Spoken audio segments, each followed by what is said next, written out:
Bonjour, monsieur le directeur général du port autonome de Conakry. Voilà. Quel bonheur de vous avoir en ce début d'année. Un sentiment pour moi d'être ici ce matin pour échanger avec vous, parler un peu du port. Le port qui représente le poumon de l'économie de notre pays. L'année démarre fort pour vous. Bien sûr. Mesdames, Messieurs, bonsoir. 2014 aura été une année de désastre économique pour raison d'Ebola. En 2015, nous espérons relever la tête et surtout retrouver le chemin de la croissance. L'entretien de Coloma ouvre 2015 par un secteur clé de l'économie nationale. Le port autonome de Conakry, 40 à 45% du budget national. Un terminal à conteneurs qui a doublé presque ses capacités. Au fond, quelle est la nouvelle dimension que le port autonome veut avoir et quel apport à l'économie dans un futur proche? Le directeur général du port autonome de Conakry, Mamadouba Sankon, est sur ce plateau pour répondre à ces questions.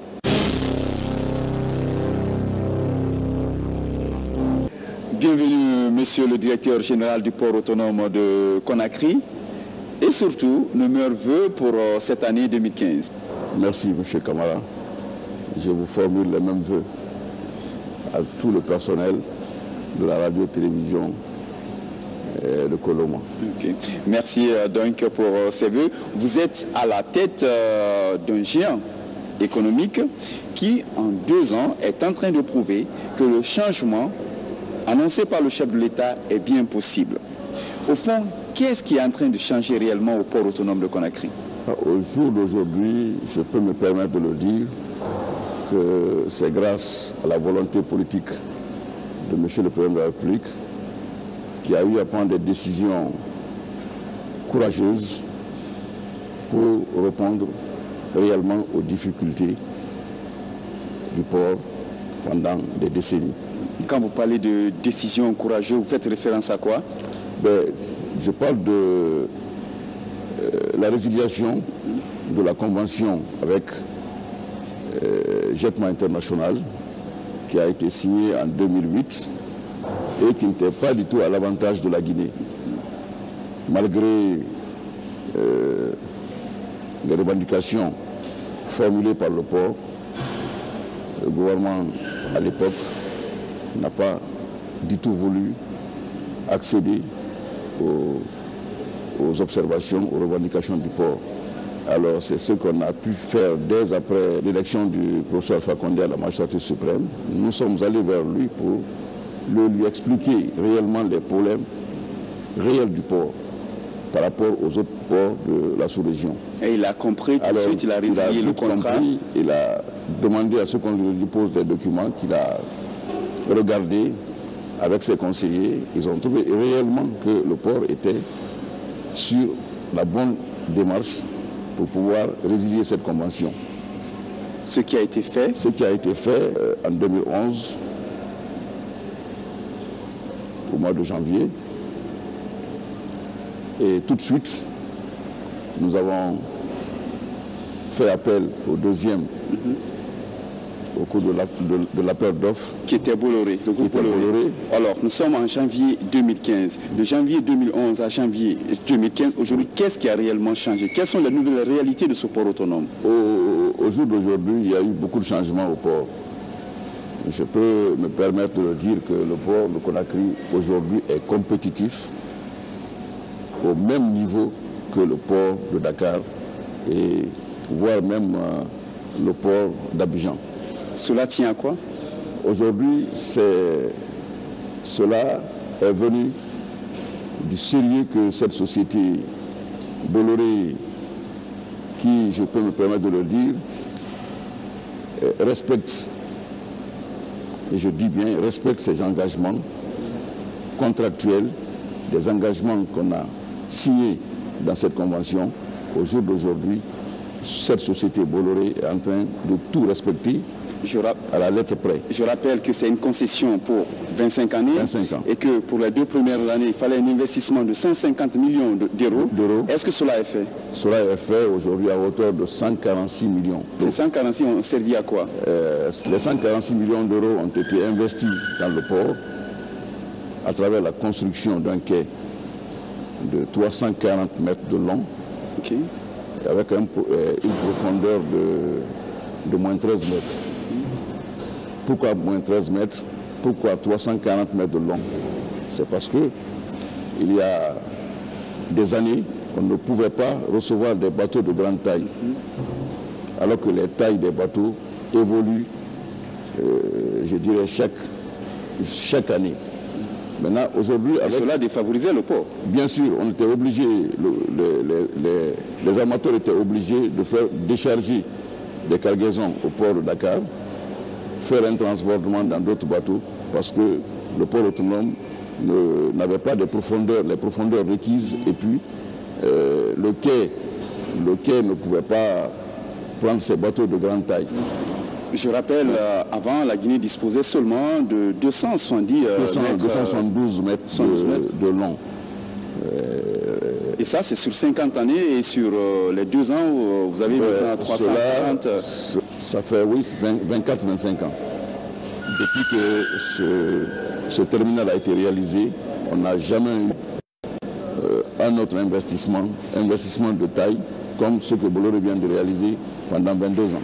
Alors, c'est l'ensemble aujourd'hui de la capacité en quai du port qui fait 340 mètres, ou bien c'est les 272 plus 340 que... Les 272 représentent le quai numéro 10.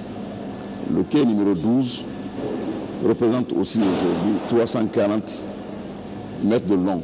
Le quai numéro 10, c'est ce dont on disposait avant Bolloré. Oui. Ok. Donc c'est pourquoi ce quai 10, qui a une profondeur de moins 10 mètres, ne pouvait pas recevoir les bateaux contenant 2500 à 5000 conteneurs. Et c'est ce qui est possible aujourd'hui dans notre port. On n'a rien à envier sur ce plan au port de Dakar et au port d'Abidjan. Donc là, la fluidité commerciale aussi va avec. Est-ce que le coût aussi a suivi? Le coût a d'ailleurs diminué parce qu'avant l'avènement du professeur Alpha Condé à la magistrature suprême, on enregistrait beaucoup de congestion, beaucoup de temps d'attente des bateaux en rade. Alors ce sont les problèmes réels que cette société Bolloré a pu réaliser en 2 ans et demi. Et vous en êtes fiers? Il n'y a plus de congestion, il n'y a plus de temps d'attente en rade pour les bateaux. Sur quoi désormais il faut réellement porter l'attention au niveau du terminal à conteneurs? Aujourd'hui, le terminal à conteneurs, au-delà des conteneurs, nous avons décidé de transférer des activités des véhicules aussi sur ce terminal. Pourquoi? Parce que... Le nouveau terminal. Le nouveau terminal. Parce que Bolloré a pu aménager des espaces réels pour pouvoir recevoir les véhicules en toute sécurité. Et aujourd'hui, il y a 12 hectares de terre plein que Bolloré est en train de rajouter sur les 20 premiers. Là, c'est en gagnant sur la mer ou bien c'est la terre ferme? Déjà, ils ont gagné sur la mer, ils ont fait les remblais. Maintenant, ils sont en train de paver, de mettre les pavés pour pouvoir recevoir les véhicules. Et les véhicules seront aussi catégorisés sur ce terminal. Les véhicules neufs seront d'un côté et les véhicules d'occasion, suivant les âges, seront aussi catégorisés sur le terminal, en toute sécurité. Parler de sécurité, la sécurité a toujours été maillon faible, ou bien le point faible du port autonome de Conakry, oui, qui du coup a joué un peu sur sa compétitivité, notamment avec nos confrères maliens qui ont préféré se détourner. Aujourd'hui, qu'est-ce qu'il en est? Nous avons tout fait de 2009 à 2011 auprès des opérateurs qui sont restés dans ce port pendant plus de 30 ans à se regrouper pour pouvoir changer la physionomie, changer les façons de faire. Le fonctionnement. Le fonctionnement pour que les Maliens puissent venir chez nous. Parce que ça a été toujours un combat pour moi. Je ne vois pas de raison que les Maliens aillent jusqu'au Sénégal, jusqu'en Côte d'Ivoire, pour faire acheminer leurs biens. Ça me faisait très mal voir les Maliens partir au Sénégal, partir en Côte d'Ivoire pour acheminer, pour importer leurs biens. Aujourd'hui, est-ce qu'ils sont en confiance? Aujourd'hui, ils sont en confiance. Nous devrions même nous rendre à Bamako à partir du 10-15 janvier pour assister à la FEBAC, une foire qu'ils organisent, pour attirer les opérateurs de ces pays à s'intéresser, à venir investir au Mali. Donc, déjà depuis ce transfert des activités ruraux, je veux dire des véhicules vers le terminal, ils ont entendu dans les zones, ils ont vu au niveau des télés. Alors aujourd'hui, je reçois des appels pour dire « Ah, tiens, je pense qu'on peut revenir en Guinée parce que la sécurité qu'on observe aujourd'hui sur le terminal où les effets personnels des gens sont dans les véhicules, personne ne touche. Alors ça nous rassure. Donc aujourd'hui, ils ont la volonté de revenir vers notre port. Monsieur le directeur général du port autonome de Conakry, c'est vrai qu'on a maintenant un terminal à conteneurs qui a des capacités vraiment extraordinaires. Dites-nous, est-ce que vous êtes arrivé à la finalité de la vision que le chef de l'État ambitionne pour le port et pour la Guinée? Est-ce qu'il n'y a pas d'autres grands investissements à réaliser aujourd'hui au niveau du port autonome? Très bien. Vous savez, le jour de l'inauguration de ce quai flambant neuf, long de 340 mètres, le président de la République a eu à lui dire ce n'est plus ce qui est fait qui l'intéresse, mais ce qu'il faut faire. Et qu'est-ce qu'il faut faire maintenant? Qu'est-ce qu'il faut faire? Il faut toujours continuer à augmenter la capacité du port. Vous avez encore l'espace pour ça? Bien sûr. J'ai signé un contrat commercial au mois de juillet passé avec une société chinoise qui doit normalement mobiliser les fonds à hauteur de 800 millions de dollars pour l'extension de la zone Est. Et si cette zone Est est réalisée avec au moins 7 postes à quai, 7 postes à quai plus les terre-pleins pour construire les entrepôts, les magasins. Et d'ailleurs, c'est au niveau de cette zone Est, nous proposons de dédier un quai aux Maliens. Okay. Le Mali aura un quai personnalisé où ils recevront les bateaux, où ils recevront toute leur cargaison à destination de Bamako. Donc, cette zone Est, très certainement d'ici mars-avril 2015, nous allons certainement vous inviter pour assister à la pose de la première pierre. Au niveau du port autonome de Conakry, on voit qu'il y a l'aspect commercial, mais aussi il y a une partie qui est consacrée à l'expédition. Qu'est-ce qui se passe aujourd'hui? Est-ce que c'est compatible dans le développement futur du port que le port minéralier soit à côté de ces quais commerciaux? Quand Matakan sera réalisé, le port minier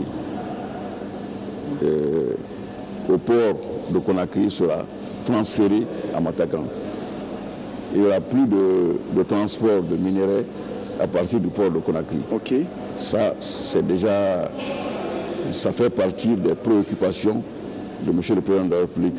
Et je suis très sûr, très certain que ce port aussi sera réalisé malgré cette épidémie qui est en train de fouetter de plein fouet notre économie. Mais si nous respectons les choses, nous les Guinéens, peut-être dans quelques 2 ou 3 mois, nous allons très certainement chasser cette épidémie hors de notre pays.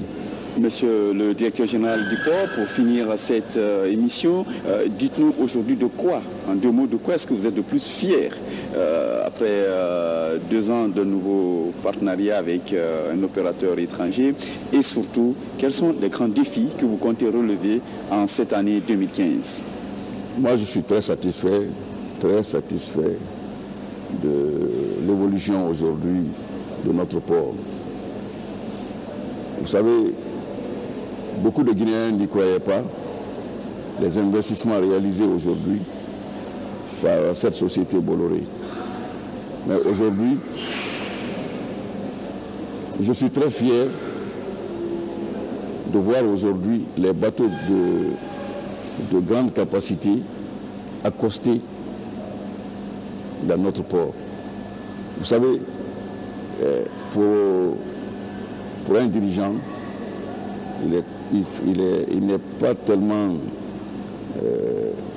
favorable pour lui d'entendre « Ah, il y a tel bateau qui a à son bord 5000 conteneurs, mais il est en train de faire un transbordement parce que le port de Conakry ne répond pas aux normes pour pouvoir recevoir ces bateaux de grande taille. » Monsieur Mohamed Ba Sankon, directeur général du port autonome de Conakry, était avec nous dans cet entretien de Koloma.